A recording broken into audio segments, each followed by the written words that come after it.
So I know you're all deep into Rhino and you're finishing up your project 3. I just want to show you a couple of nice little finishing details that might be helpful. You don't have to use these things, they're just for fun, just for you. I'm sharing my screen. We're going to go back and take a look in Rhino at that low poly mannequin that I gave you. Some of you have different mannequins. This will work for any of these things. What if you wanted to put some clothes on this mannequin? What if you wanted to put maybe a skirt or something like that? So I just want to show you a neat little trick. I'm in the standard tools here. I've got a curve.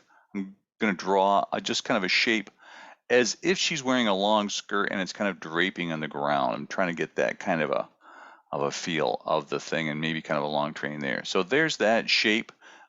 It appears on the construction plane, which is of course what she's currently standing on. So if I select that shape, I can see it down here at the bottom. In fact, I can raise that up. Let's make that kind of a, like a maxi length skirt or something like that. So she's wearing it there.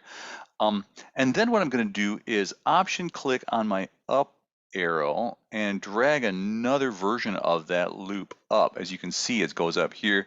I'm even going to spin that a little bit because I want to give that some swirl.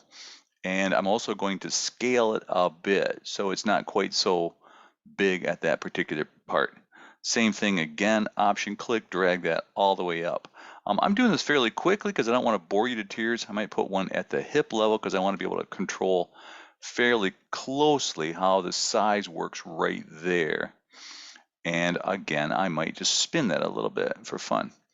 And then one more up at the waist. So I'm not going to be very careful with this, but you, of course, can be as careful as you would like in order to get this to look just exactly so for your model.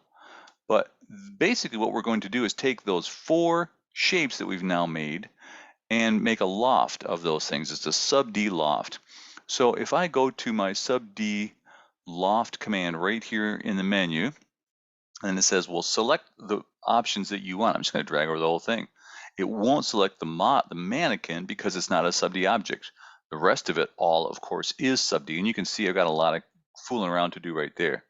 But this is as hard as it is. I just go enter and it says I'm going to put a seam here. Is that okay? That's fine with me. Gazoink. And it makes me a big fat skirt like that. And then I can grab this material and drag it over top of that thing and kind of fool around with it a little bit. Now, of course, you're going to say, well, wow, Tom, that's a mess. You got a lot of work to do, buddy. And I do, but it's easy to do because now what I can do is grab individual. I can grab the edge loop if I want to and shape that curve. Thank you. And then scale that as I choose, or I could then pull vertices, individual vertices in and out. So I can grab, like for instance, right here on this shape, I can grab this vertex. It might be easier to do this there you go. You can see what you can do. You can really pull it right tight to the body. So you got a lot of control there in terms of how that works. And I'd go back and fool around with all that stuff. That's the original loop. We can get rid of that one. And then this one, we can actually, I think I can probably get that edge loop. If I double click on that edge, can I get that edge? Hello, there we go. I think that's the edge. And then what I can do is scale that down quite a bit. So you've got a lot, as I say, of control over how exactly that works. So you can fool around with this until you're happy.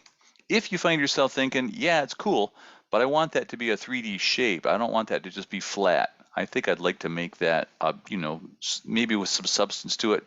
For instance, if you're making a vest, you wanted to have some thickness to it, like a puffy vest or a coat.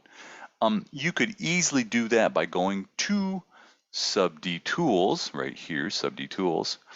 And this control right here will give you offset SubD.